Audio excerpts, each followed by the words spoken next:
welcome to Blockchain Gaming World with me, Jon Jordan. So we're actually not playing a blockchain game today, playing Brawl Stars. So Brawl Stars, the new free-to-play game from Supercell. So why am I doing this on a blockchain game YouTube channel? So the reason I'm playing this game, I'm not really playing it to show, but more to talk about it, is Brawl Stars kind of famously has been in soft launch for a long time. And originally it started out as a game you played in portrait mode. So now you can see, obviously, it's in landscape mode. And the other interesting thing, which is kind of harder to show, but when it first came out, there were two control methods. The first one is the one you see now, so kind of fake joypads, soft joypads, whatever you want to call them, a D-pad and a you can see the kind of aiming kind of line that I'm just doing. So effectively you're using kind of right thumb, left thumb to move, right thumb to aim, which I don't really like. And they had another much more interesting one where you basically tapped with your left thumb, basically where you wanted to move. So you actually tapped on the screen where you wanted to move, and then you did control the where you fired in a similar way. So it was much kind of more. I guess the problem was you had your fingers kind of where you were moving to, so it did get a bit confusing. But you had much more. I found you had much kind of finer control. So anyway, it doesn't really matter which way was best. Supercell, the two things, I'm not sure the two things were linked. Well, more quickly it decided it was going to put the control method, just put it to this D-pad one, and then a bit later on it decided, and I guess kind of more radical, it decided it was going to change from landscape to portrait. Now, if you kind of a bit hard to see on these maps, but you see I'm a terrible player. But actually, the maps are the kind of the axis of the maps is actually north-south. So the important bits is the length of the map, not the width of the map. So obviously people can run around the sides of the maps, and they've actually made the maps kind of wider since they've moved to portrait mode. It's going to make sense. But actually, kind of what you want to see is you don't really want to see what's going on the side. You want to see what's going on ahead of you. And I want to see, I want to have that kind of horizon, to see where the enemy are, not to the side. I don't care about the side. And it's a really, I don't think it's really odd. Obviously, Supercell know how to make mobile games, and they spent a lot of time looking at data and talking to players, and more likely looking at data rather than talking to players, I would think. But if this was a blockchain game, and it's a kind of slightly stupid thing to say, because at the moment no blockchain game could run this kind of like a real-time kind of symmetric kind of 3x3 kind of gameplay. You wouldn't run it on I don't think you could run it on any current blockchain. You couldn't run it on EOS, you couldn't run it on Tron, couldn't run it on anything.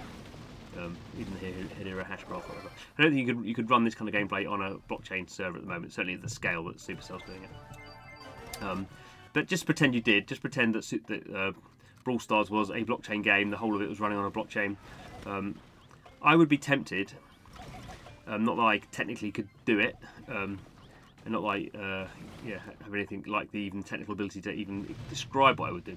But I would fork Brawl Stars, and I would bring back have it as a portrait game, and I would have it using the original control method that I liked. So both those decisions were something that the developer made. Now you could argue the developer obviously knows what they're doing. They've made billions of dollars making free-to-play mobile games, and this game has been in soft launch for over a year and a half. So they know what they're doing. That's fine. But the interesting thing about a blockchain game, and I'm using this as an example because it's one where you can see some very clear decisions that the developer made, that actually I kind of think some players would disagree with. And it would be an interesting scenario to be able to play, to have kind of Brawl Stars forked, and have one version of it where you play as the developer kind of allows you to, and have another one where you play it how they kind of tested it out, which some players, I'm sure I'm not the only one, thought was better. So you kind of have this kind of scenario where, like we've seen forks of Bitcoin and forks of Ethereum in terms of kind of blockchains, you can also fork games. So you can effectively take the code and run different code bases, and obviously over time they would kind of diverge. Obviously at the point they fork, they're kind of the same until you make the changes. But it would be an interesting thing, and I kind of think this kind of says something about the potential and also the kind of the challenges of blockchain games that for developers. Supercell have spent millions of dollars developing this game and working out how they want to do it, and this is the decision they've come up with. And if suddenly a fork of the game happened, now as a non-blockchain game, they would make sure that game was taken off the internet pretty fast because they've got very powerful lawyers. But in a blockchain game, they wouldn't be able to do that.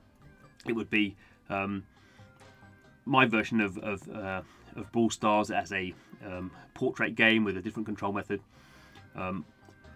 Would be available, and if I could persuade, you know, any number of the community or even a large number of the community, it's not inconceivable that my version of the game could over time be the most popular version of the game.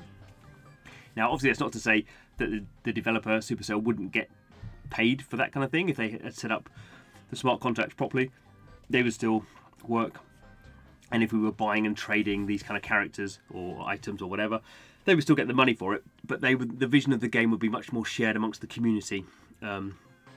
Obviously, if my decision, if all the other players thought my way of playing the game was an absolute disaster, then obviously it would just kind of fall away and kind of, you know, stop being, no one would play it anymore, so it wouldn't exist from that point of view, which is kind of, I guess, what we've seen with things like effectively with you know, Ethereum Classic or Bitcoin Cash. Those have kind of not really claimed the community of those during those kind of those fork technologies. But I think it's interesting to think about these kind of things, even in the highest level sense. And I think that's one thing certainly won't be happening. I doubt very much it will happen in 2019, even 2020. But potentially over a 5 year time period, we could think about blockchain games that the developer sets up in a certain way, and then end up going in a very different way, because the community has control of the game in the way that, to me, unfortunately, we don't have in a centralised game like Brawl Stars. So anyway, I hope there was a bit of food for thought. I hope also you're all playing Brawl Stars. It's kind of I like it, even though it's not come out in the way that I would would preferred it to be kind of positioned, I suppose. But it's still a cool game. We don't just have to play blockchain games, thank goodness, in the case of most blockchain games. But we look forward to the future when blockchain games will be much more like Brawl Stars, and yeah, much more interesting than the kind of current kind of collection games that we see at the moment. Anyway, thanks for watching. Don't forget to subscribe. Blockchain Gaming World. It's all about blockchain games, with the occasional video about other things such as Brawl Stars. Okay, thanks for watching. See you again soon.